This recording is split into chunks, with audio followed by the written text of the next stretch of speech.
Hello friends and welcome back to motor redefined. मैं हूं आपका होस्ट और दोस्त सरिंदम घोष और एक बार फिर मैं आप लोगों के लिए एक जबरदस्त राइड कंपैरिजन के साथ हाजिर हूं। दोस्तों आज हम लोग यहां पर राइड कंपेयर करने वाले हैं बजाज की all new Pulsar N250 with 2024 Honda hornet 2.0।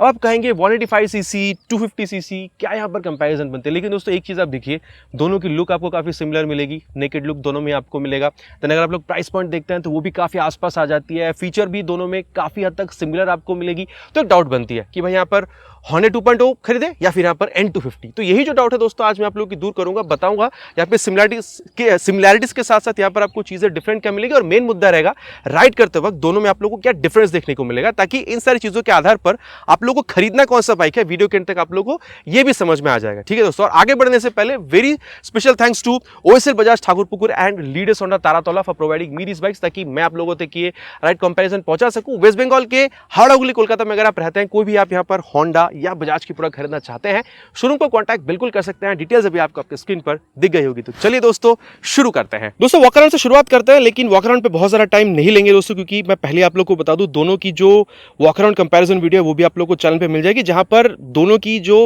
मतलब ईच एंड एवरी डिटेल जो कंपैरिजन है दोस्तों वो आप लोग को चैनल पे मिल जाएगी। तो अब अगर आप लोग को डिटेल में जानना है ईच एंड एवरी डिफरेंसेस या फिर सिमिलरिटीज के बारे में, प्लीज वो वीडियो चेक कर लीजिएगा। बस दोनों की जो सिमिलरिटीज है या फिर मेन जो पॉइंट है दोस्तों उसके बारे में बात करते हैं, देन हम लोग मेन जो फोकस है राइड उस पर हम लोग यहाँ पर चलेंगे। अगर आप लोग देखते हैं दोस्तों तो दोनों में ही आप लोगों को जो प्राइस है 10 से 15,000 रुपए तक का गैप मिलेगा। अगर आप लोग हॉर्नेट देख रहे हैं तो 1,66,000 से 67,000 तक पे मिलेगी, लेकिन जब आप यहाँ पर आ रहे हैं दोस्तों N250 में 175 से 1,80,000 तक पे आपको मिलेगी। तो वही दोस्तों 10 से 15,000 के बीच में आप लोगों को दोनों में गैप देखने को मिलेगा। अब अगर आप लोग देख रहे हैं दोस्तों फ्रंट में आप लोग को दोनों में ही LED हेडलैम्प का सेटअप मिलेगा, लेकिन यहाँ पर आप लोग को जो हैजार्ड लैम्प का ऑप्शन है ये यहाँ पर मिलेगा। N250 में हैजार्ड तो नहीं है दोस्तों, लेकिन यहाँ पर आप लोग को ये bifunctional projector LED headlamp आप लोग को मिलेगा। तो यहाँ पर एक प्लस पॉइंट आप कह सकते हैं। बाकी दोनों में दोस्तों आप लोग को फ्रंट में यहाँ पर जो USD फोक है वो आप लोग को मिलेगा। ठीक है, यहाँ पर N250 में 37mm की आप लोग को यहाँ पर ये मिलती है। दोनों में आप लोग को तगड़ा सा फाइबर की मडगार्ड मिलेगी। टायर भी दोनों में आप लोग को सेम मिलेगा। 110/70 सेक्शन की जो टायर है with 70 inches of alloy wheel, ये भी आप लोग को दोनों में ही मिल जाएगी। बाकी N250 में दोस्तों आप लोग को डुअल चैनल ABS का सपोर्ट मिलेगा, जो कि हॉर्नेट में सिंगल चैनल की है। और सामने में अगर आप लोग यहाँ पर ये ब्रेकिंग देखते हैं 300mm की बड़ी सी पेडल डिस्क आपको मिलेगी, जो कि यहाँ पर भी पेडल ही है, लेकिन यहाँ पर आप लोग को 276mm की मिलेगी हॉर्नेट में। और इंजन में अगर आप देखते हैं दोस्तों तो प्लाज्मी की डिफरेंस तो यहाँ पर बनेगी। अगर आप लोग देखते हैं यहाँ पर तो 184 cc SOHC 2 valve air cool fuel injected engine आपको मिलेगा। बाकी सिप एंड असिस्ट क्लच आप लोग को दोनों ही बाइकों में देखने में मिल जाएगी। पावर फिगर अगर देखा जाए 17.2 PS की मैक्स पावर और 16 न्यूटन मीटर तक की मैक्स टॉर्क आप लोग को यहाँ पर मिलेगा। यहाँ पर दोस्तों काफी ज्यादा है। 249.07 cc SOHC 2 valve air oil cool fuel injected engine आपको मिलेगा। ऑयल कूलिंग के लिए फिन्स आप यहाँ पर देख सकते हैं, जो यहाँ पर आपको नहीं मिलेगी। बाकी आप इसको रेडिएटर कह सकते हैं। पावर फिगर्स भी काफी ज्यादा है। 24.5 और 21.5 न्यूटन मीटर टॉर्क आप लोग को यहाँ पर मिलेगी।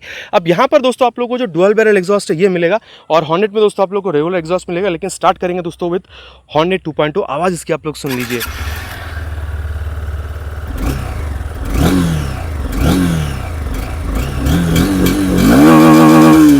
ये दोस्तों आप लोगों ने यहाँ पर हॉर्नेट 2.0 को सुन लिया। एक बार दोस्तों यहाँ पर जो N250 है उसकी भी आवाज आप लोग सुन लीजिए। डुअल बैरल एग्जॉस्ट आप लोग को यहाँ पर मिलता है।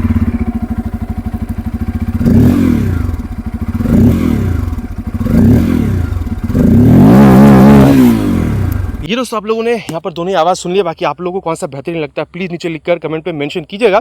रियर के सेक्शन में अगर आ जाए दोस्तों सेम दोनों में आप लोगों को टायर मिलेगा। 140/70 सेक्शन की tyre with 17 inches of alloy wheel. बाकी अलॉय व्हील सामने जैसे दोनों में ही, रियर में भी आप लोग को सेमी देखने को मिलेगा। 220mm की पेडल डिस्क यहाँ पर आप लोग को 230mm की मिलेगी। बाकी अगर आप सस्पेंशन देखते हैं दोस्तों दोनों में ही आप लोग को यहाँ पर मोनोशॉक सस्पेंशन जो है वो यहाँ पर देखने में मिल जाएगा। 795mm की सीट हाइट, यहाँ पर N250 में 800 की सीट हाइट, यहाँ पर 12 लीटर का टैंक, वहाँ पर आपको 14 लीटर का टैंक मिलेगा। और दोनों में दोस्तों आप लोग को E20 इंजन भी मिलती है।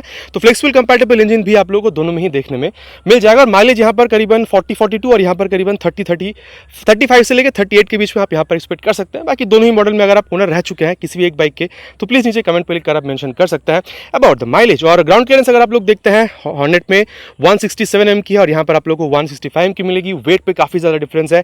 ये 142 किलोग्राम की और N250 आप लोग को 164 किलोग्राम की, 22 किलोग्राम तक का डिफरेंस आपको देखने में मिल जाएगा। अब अगर आप हैंडल बार देख रहे हैं दोस्तों तो यहाँ पर भी थोड़ी सी डिफरेंस आपको मिलेगी। ठीक है, यहाँ पर आप लोगों को जो पास साइड का स्विच है, high beam, low beam, then आप लोगों को यहाँ पर जो टर्न इंडिकेटर्स वगैरह वो मिलती है।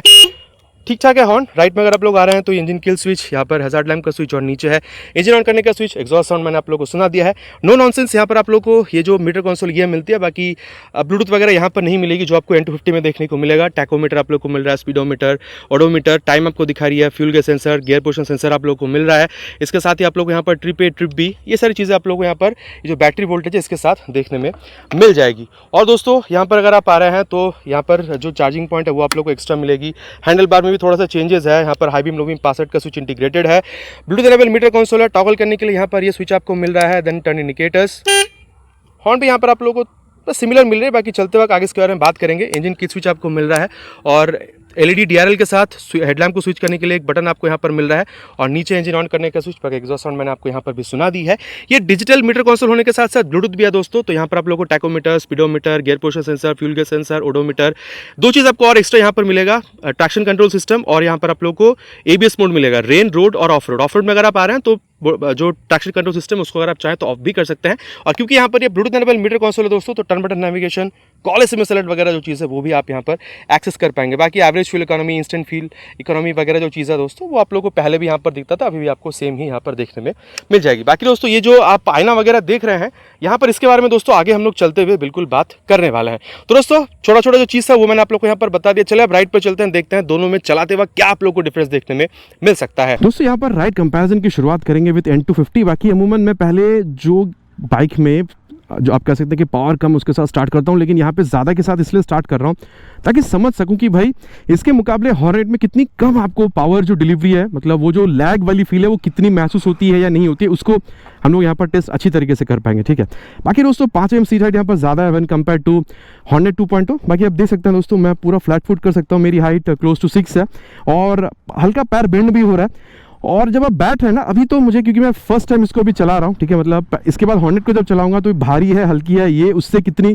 उसके मुकाबले में जब मैं हॉर्नेट चलाऊंगा तब आपको बेहतर बता पाऊंगा। लेकिन आप हल्का से सामने की तरफ झुक रहे हैं, आप देख सकते हैं यहाँ पर रियर फिटेड फुट पे गया। बाकी सीट जो है ना वो आपको कंफर्टेबल महसूस हो रही है। बाकी इसके मुकाबले हॉर्नेट में क्या है वो तो उसके टाइम पे मैं आपको बताऊंगा, लेकिन स्पेशियस है और थोड़ी सी स्पोर्टियर है। स्टार्ट करते हैं दोस्तों इसको। First gear, second gear, third gear. हो भाई देखिए, ऐसा तो नहीं है कि भाई आप लोग ड्यूक जैसे वो मतलब थ्रॉटल चाहेंगे, थ्रॉटल रिस्पांस वैसा तो नहीं है। क्योंकि देखिए दोस्तों ड्यूक एक तो पहला है कि भाई वो लिक्विड कूल है, देन उसकी कंप्रेशन रेशियो भी आप लोगों को कम देखने को मिलते हैं, तो थ्रॉटल रिस्पांस आपको उसमें मतलब और ज़्यादा देखने को मिलेगा। लेकिन यहाँ पर अगर आप ऑयल कूल 250 के हिसाब से देख रहे हैं दोस्तों, तो मेरे ख्याल से आप लोगों को ठीक ठाक जो थ्रॉटल रिस्पांस है ना वो यहाँ पर आपको समझ में आएगी। बाकी अगर आप लोग देख रहे हैं दोस्तों हल्का सा सामने की तरफ झुक रहे हैं, रियर फिटेड हल्का सा फुट पे आपको मिल रहा है, तो ओवरऑल एक आप कह सकते हैं कि कंफर्टेबल के साथ साथ एक स्पोर्टी जो राइडर पोजीशन है वो आप लोगों को यहाँ पर बिल्कुल देखने में मिलेगा। और यहाँ पर दोस्तों आप लोगों को स्लिपर असिस्ट क्लच मिल रहा है, जिसकी वजह से कह सकते हैं क्लच थोड़ा सॉफ्ट आपको मिलेगा। और क्योंकि यहाँ पर स्लिपर क्लच भी है तो थोड़ा सा इसको ले चलते हैं स्पीड पर और देन डाउन शिफ्ट करेंगे। ये डाउन शिफ्ट थर्ड गियर पे आ गए, ये डाउन शिफ्ट सेकंड गियर पे आ गए। लेकिन दोस्तों गियर जो है वो फिसली नहीं है, मतलब रियर टायर जो वो स्लिप नहीं करी है। तो ये चीज़ होता है दोस्तों, हेल्प करती है आपको कि आप अगर हाई स्पीड्स पर भी हैं तो आप अगर आप गियर डाउन कर रहे हैं, स्पीड को स्लो डाउन करने के लिए, तो ये डेफिनेटली आपको हेल्प करती है। और ये तो दोस्तों स्लिपर असिस्ट क्लच के बारे में भी हम लोगों ने बात कर लिया। और चलिए अब इसके एक्सेलरेशन टेस्ट करते हैं, देन बात करते हैं कि भाई मतलब यहाँ पर आप लोगों को मतलब चीज़ें देखने में क्या मिलती है। दोस्तों नैरो रोड है, मैं यहाँ पर आपको रिकमेंड नहीं करूँगा कि ऐसी रोड पर आप टेस्ट कीजिए, ठीक है। एक बार इंश्योर हो जाइए तभी आप लोग स्पीड लिमिट के हिसाब से चलाइएगा। स्टार्ट करते हैं फर्स्ट गियर पे 3 हॉर्न के साथ।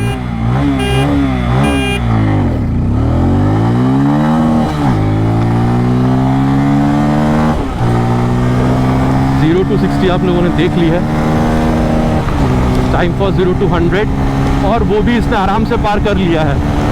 चलते हैं आगे जहाँ तक रोड अलाउ करे, और ये 120 तक भी दोस्तों इसने आराम से यहाँ पर मैनेज कर लिया है, ठीक है। अब देखिए दोस्तों 0 to 60, 0 to 100 अगर आप लोग देख रहे हैं तो भले आप लोग को यहाँ पर 20-22 किलोग्राम ज़्यादा देखने को मिल रही हो, लेकिन आप ये भी कह सकते हैं कि भाई वो जो पावर टॉर्क ज़्यादा है ना इसमें, वो बिल्कुल उसको कंपनसेट कर देती है। मतलब 0 to 60, 0 to 100 तो ये ऐसे पार कर लेती है, ठीक है।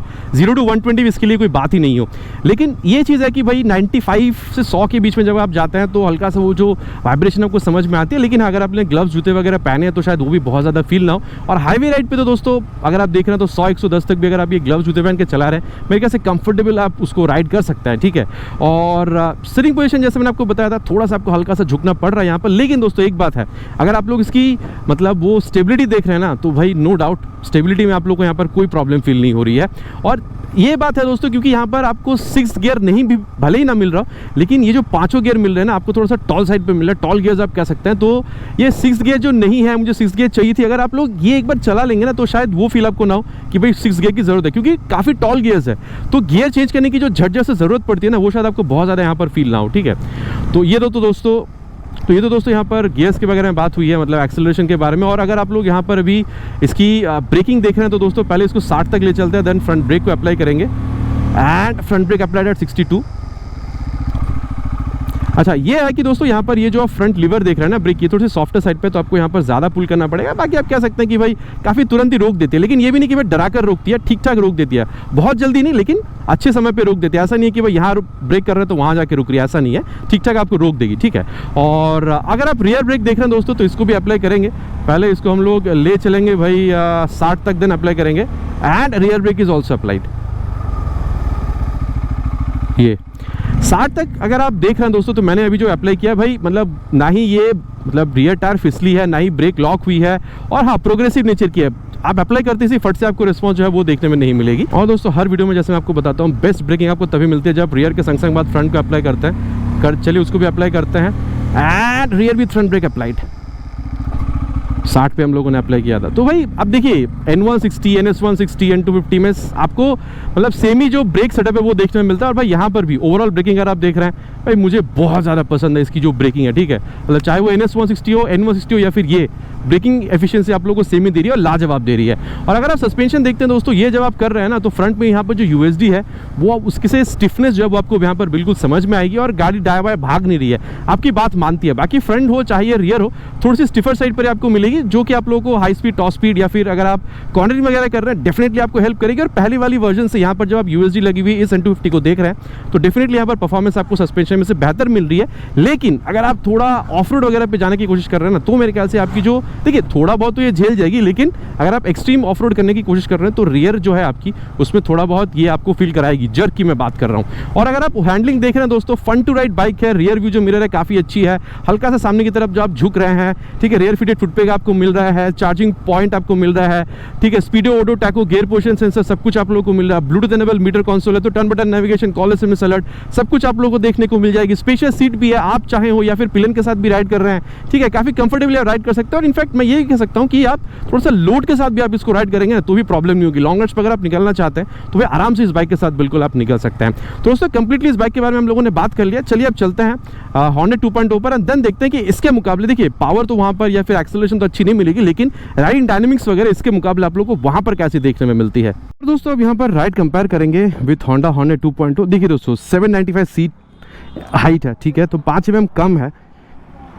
लेकिन बहुत ज़्यादा वो फील आपको नहीं हो रही कि भाई 5 mm कम है तो यहाँ पर ज़्यादा कम फील है, ऐसा नहीं हो रहा है। बाकी एक चीज़ तो है, सीट अगर आप देख रहे हैं तो N250 में थोड़ी सी सॉफ्टर आपको मिलेगी, यहाँ पर आपको थोड़ी सी हार्डर मिलेगी। बाकी कंफर्टेबल ये भी, ऐसा नहीं कि भाई पत्थर पे बैठे, ऐसा आपको फील नहीं होगा। बाकी कहीं ना कहीं दोस्तों जब आप इस पर बैठ रहे हैं ना, तो आप थोड़ा अपराइट इस पर बैठ रहे हैं। N250 में दोस्तों थोड़ी सी आपको झुकनी पड़ रही थी सामने, और हैंडल बार वो थोड़ी सी अंदर की तरफ थी, लेकिन यहाँ पर ये स्ट्रेट है। और आप जहाँ बैठे हैं ना, यहाँ से लेके ये जो मतलब आप जो आप लेंथ देख पा रहे हैं, ये मीटर कंसोल तक, ये थोड़ी सी आपको कम देखने में मिल रही है। ऑन करते हैं दोस्तों इसको। बाकी हाँ, स्पेशियस सीट है, चाहे आप हो, अगर आप पिलन के साथ भी राइड कर रहे हैं, सीट की स्पेस के लिए आप लोगों को प्रॉब्लम नहीं होगी। स्टार्ट करते हैं दोस्तों। First gear, second gear, third gear. अब देखिए दोस्तों, मतलब अगर आप 180 सीसी बाइक के हिसाब से अगर आप देख रहे हैं ना, तो पावर टॉर्क डिलीवरी में आप लोगों को यहाँ पर कोई कमी तो फील नहीं हो रही है। लेकिन डेफिनेटली दोस्तों अगर आप N250 के मुकाबले पावर डिलीवरी देख रहे हैं, तो भाई यहाँ पर आप लोगों को थोड़ी सी वो जो कमी है वो तो फील होगी ही। देखिए दोस्तों, मैंने आपको पहले ही बताया कि भाई पावर डिलीवरी में आप लोगों को N250 बेहतर दिखेगी, लेकिन यहाँ पर जो डिस्कशन का मामला है ना, वो ये है कि भाई राइडिंग डायनामिक्स में अगर आप देख रहे हैं तो ये कितनी बेहतरीन है। अब ये भी चीज़ है दोस्तों की जो हैंडल बार है ना, ये आपको थोड़ी सी ऊंची यहाँ पर मिलेगी, तो ये एक बिल्कुल बात बन जाती है। देन अगर आप लोग देख रहे हैं दोस्तों, तो अगर आप यहाँ पर क्लच देख रहे हैं तो भाई ये भी सॉफ्ट है। बाकी N250 में भी सॉफ्ट रही थी because of slipper assist clutch. इसको भी दोस्तों एक बार टेस्ट करते हैं, ठीक है, 70 तक ले चलेंगे करीबन, और डाउन शिफ्ट करेंगे एंड डाउन शिफ्ट, ठीक है। बाकी कहीं ना कहीं ये और ज़्यादा स्मूथर लग रही है मुझे डाउन शिफ्ट करते वक्त। तो दोनों में स्लिपर असिस्ट क्लच काफ़ी अच्छी तरीके से दोस्तों यहाँ पर काम कर रही है, इसमें कोई दुरा नहीं है कि दोनों में ही अगर आप हाई स्पीड पे डाउन शिफ्ट कर रहे हैं तो रियर टायर बहुत ज़्यादा स्लिप करने की पॉसिबिलिटी नहीं है, ठीक है। और अगर आप लोग देख रहे हैं दोस्तों तो चलिए इसकी भी एक्सेलरेशन टेस्ट करते हैं, देन यहाँ पर इसकी जो परफॉर्मेंस उसके बारे में आगे बात करते हैं। स्टार्ट करते हैं दोस्तों। फर्स्ट गियर पे ऑलरेडी रखी हुई है गाड़ी 3 हॉर्न के साथ।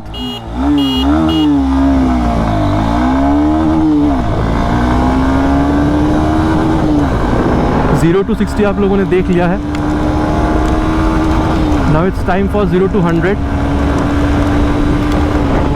ये भी इसने आराम से अचीव कर लिया है। अब देखिए दोस्तों, डेफिनेटली 0 to 60, 0 to 100 इसने N250 से ज़्यादा ही समय लिया होगा, लेकिन मैं आपको ये चीज़ कह सकता हूँ दोस्तों, भले ही आप लोगों को यहाँ पर मतलब देखिए N250 में भी 2 valve थी, यहाँ पर भी आपको 2 valve इंजन ही मिल रही है, लेकिन मैं ये कह सकता हूँ दोस्तों कि ये जो आप वाइब्रेशन कह रहेंगे ना दोस्तों, तो ये आप लोगों को 85 के बाद से देखने को मिलेगी। तो इस मामले में N250 थोड़ी सी ज़्यादा रिफाइंड आप कह सकते हैं, लेकिन रिफाइनमेंट भाई इसमें भी आप लोगों को मिलता है, ऐसा नहीं है कि इसमें बहुत ज़्यादा वाइब्रेशन है।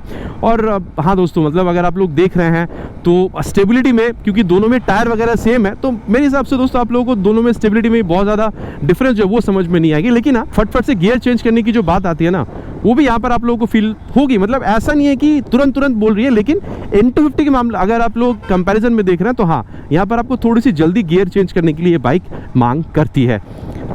और एक बात मैं आप लोगों से कहना चाहूँगा दोस्तों, अगर आप लोग ये टर्निंग रेडियस देखते हैं ना, तो इसमें अगर आप लोग देख रहे हैं तो ये चीज़ ना आप लोगों को थोड़ी सी ज़्यादा मिलेगी। लेकिन जब आप N250 में देख रहे हैं ना, तो इसके मुकाबले आप लोगों को ये जो हैंडल का यहाँ पर ये जो रोटेशन वगैरह की जो एंगल है ना, ये आप लोगों को इसके मुकाबले थोड़ी सी कम देखने को मिलेगी। और अब दोस्तों टाइम हो चला कि भाई ब्रेकिंग कैसी है वो टेस्ट करने की। इसको भी पहले ले चलते हैं 60 तक, देन फ्रंट ब्रेक को 65 पे फ्रंट ब्रेक अप्लाई हुई है। अब दोस्तों देखिए, जो कहूँगा सच कहूँगा, सच के बिना कुछ नहीं कहूँगा। यहाँ पर दोस्तों ब्रेकिंग में अगर आप देख रहे हैं, ये लीवर इसमें भी आपको सॉफ्टवेयर साइड पर ही मिल रही है, लेकिन जब आप अप्लाई कर रहे हैं ना, तो 19-20 का फर्क तो दोस्तों है। ये नहीं है कि भाई यहाँ पर ब्रेकिंग खराब है, तगड़ी इसमें भी है, लेकिन आप हल्की से अगर बेहतरीन ढूंढ रहे हैं तो आपको हल्का सा N250 बेहतर दिखेगा दोस्तों, ठीक है। और देखिए दोस्तों, नो ऑफेंस, इसमें भी बेहतरीन है, लेकिन N250 आपको थोड़ी सी बेहतरीन मिलेगी, ठीक है, इसके मुकाबले। और यहाँ पर भी दोस्तों जो रियर ब्रेक है उसको भी अप्लाई करेंगे, ले चलते हैं इसको भी 60 तक एंड अप्लाइड एट 63। ओह अरे भाई साहब, मतलब ये तो लॉक हो रही थी अभी, ठीक है, लॉक हो रही थी ये। तो इससे बचने के लिए जैसे मैंने आप लोग की रियर के संग बाद फ्रंट को अप्लाई करना है दोस्तों, तो उसको भी मैं अप्लाई करके बता दूं आप लोगों को एक बार, ठीक है। देखिए रियर के संग बाद फ्रंट को, बाकी देखिए गौ माता यहाँ पर अभी चल रही है। तो ये देखिए दोस्तों, मतलब जब आप ये देखिए, ओहो, ये मेन टेस्ट होता है भाई साहब ये मेन टेस्ट होता है कि ब्रेकिंग कितनी अच्छी है। तो जैसे मैंने आपको भी बताया था दोस्तों, रियर ब्रेक जो है ना, यहाँ पर भी प्रोग्रेसिव नेचर की मिलेगी, लेकिन क्योंकि एबीएस नहीं है तो वह रियर टायर जो वो लॉक हो सकती है। जैसे मैंने आपको अभी बताया था, लॉक से बचने के लिए रियर के संग बाद अगर आप फ्रंट अप्लाई कर दे रहे हैं ना, तो ये लॉकिंग से भी आप लोगों को बचा देती है काफ़ी हद तक, पूरी तरीके से तो नहीं, लेकिन काफ़ी अच्छी आप कह सकते हैं तरकीब है। बाकी मैं ब्रेकिंग कहूँगा दोस्तों कि फ्रंट में बहुत ज़्यादा डिफरेंस तो नहीं है दोनों ही बाइकों में, लेकिन अगर आप रियर ब्रेक या ओवरऑल ब्रेकिंग देख रहे हैं तो क्योंकि एबीएस वहाँ पर आपको मिलती है, ट्रैक्शन कंट्रोल भी आप लोगों को मिलता है, तो थोड़ी सी आप लोगों को एक्स्ट्रा एज मिलेगी N250 में, थोड़ी सी बेहतरीन परफॉर्मेंस आपको वहां पर देखने को मिलेगी। और अगर आप सस्पेंशन देख रहे हैं ना दोस्तों, तो देखिए यूएसडी में से ये जब आप कर रहे हैं ना, तो यहाँ पर आपको जो रिस्पांस मिल रहा था, मेरे हिसाब से अगर आप लोग N250 में देख रहे हैं तो वहां पर भी आप लोगों को रिस्पांस सेम ही मिल रहा था। फ्रंट सस्पेंशन में से रिस्पांस में जो है बहुत ज़्यादा डिफरेंस आपको नहीं मिलेगा। और अगर आप लोग रियर देख रहे हैं ना दोस्तों, तो कहीं ना कहीं मुझे ऐसा फील हो रहा है कि ये थोड़ी सी आपको स्टिफर देखने में मिलेगी अगर आप N250 से कंपेयर कर रहे हैं। लेकिन अगेन, अगर आप इसको थोड़ा सा सॉफ्टर बनाना चाहते हैं, बाकी N250 भी मतलब एडजस्टेबल है, तो आप सॉफ्ट भी बना सकते हैं। मिला जुला के अगर आप देख रहे हैं दोस्तों, सस्पेंशन में से ना बहुत ज़्यादा डिफरेंस आप लोगों को फील नहीं होगा, ठीक है। और अगर मैं कहूँ दोस्तों यहाँ पर ओवरऑल सस्पेंशन फील के बारे में, तो भाई मैं भी आपको वही कहूँगा कि भाई आपको high speed, top speed, cornering में स्पेशली बहुत मज़ा देगी। लेकिन अगेन N250 की तरह मैं यहाँ पर भी कहूँगा कि भाई जब आप एक्सट्रीम ऑफ रोड पे जा रहे हैं, तो भाई आपको जो बैक है, आपकी जो बैक है ना, उसमें ये जो वो जर्क है वो भी बिल्कुल फील कराने वाली है, ठीक है।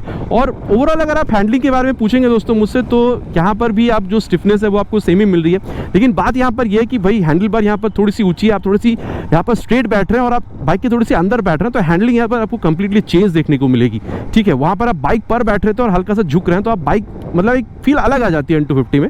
बाकी ये जो फील है ना दोस्तों, ये मैं सब्जेक्टिव कहूँगा, ये मुझे अच्छा लग सकता है, आपको बुरा, या फिर आपको अच्छा लग सकता है, मुझे बुरा लग सकता है। तो मैं ये आप लोगों पे छोड़ूंगा कि दोनों पे एक बार टेस्ट राइड लीजिए, फिर आप लोग नीचे कमेंट कीजिएगा कि आपको बेहतर कौन सा लगता है, या फिर अगर आप ऑलरेडी ओनर रह चुके हैं दोनों में से कोई भी बाइक की तो आप लोग बिल्कुल कमेंट कीजिएगा कि इस राइडिंग पोस्चर के हिसाब से हैंडलिंग में आप लोग को बेहतरीन कौन सी लगती है। लेकिन मैं कहूँगा दोस्तों USB मतलब कह सकते हैं USD और मोनोशॉक की वजह से ओवरऑल हैंडलिंग जो फील है ना, अगर आप सस्पेंशन में से देख रहे हो तो काफ़ी हद तक दोनों में आप लोगों को सिमिलर मिलेगा।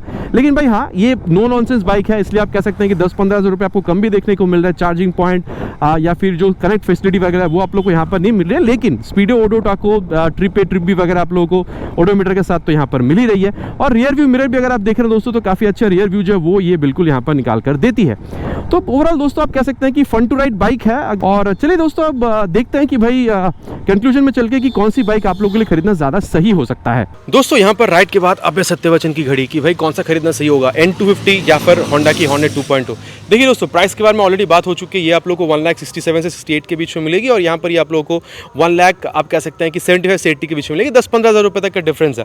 लेकिन दोस्तों मैं ये स्टेट आप लोगों से कह सकता हूँ, अगर आप लोगों को होंडा की रिलायबल इंजन चाहिए थी, आप लोगों को ये भी चाहिए कि आप लोगों को एक मतलब 160 सीसी से बात नहीं बनेंगी, आप लोगों को 180 सीसी की इंजन चाहिए, थोड़ी सी ज़्यादा पावरफुल इंजन चाहिए। आप लोगों को सिटी राइड्स आप ज़्यादा करते हैं, हल्का फुल्का अगर आप मतलब आप कह सकते हैं कि हाईवे राइड भी आप करते हैं, ठीक है। आप लोगों को माइलेज भी आप लोगों को 40-45 किलोमीटर तक की चाहिए, चक्के वगैरह मोटी चाहिए, USD मोनोशॉक ये सारी चीज़ें आपको चाहिए थी, और आपको थोड़ा सा मतलब राइडर पोजीशन जो वो स्ट्रेट चाहिए, ठीक है, थोड़ा कंफर्टेबल राइडर पोजीशन चाहिए, ठीक है। और प्राइस आप लोगों को 1,60,000 से 65-66 तक में अगर आपको अलाउ कर रही है खरीदने के लिए, मेरे ख्याल से दोस्तों आप ये हॉर्नेट 2.0 बिल्कुल खरीद सकते हैं दोस्तों। लेकिन दोस्तों मैं कहना चाहूँगा कि अगर आप लोगों को सिटी राइड के साथ साथ, ठीक है, आप लोगों को हाईवे राइड्स भी आप ज़्यादा करते हैं, आपको ये भी चलेगा कि भाई 35 किलोमीटर 38 किलोमीटर की माइलेज अगर आपको मिल रहा है तो उसमें आप लोगों को चल जाएगा। लेकिन आप लोगों को पावर जो है वो और ज़्यादा चाहिए, ठीक है। आप लोगों को जो चक्के है वो मोटी चाहिए, स्लिपर असिस्ट क्लच वगैरह आपको चाहिए।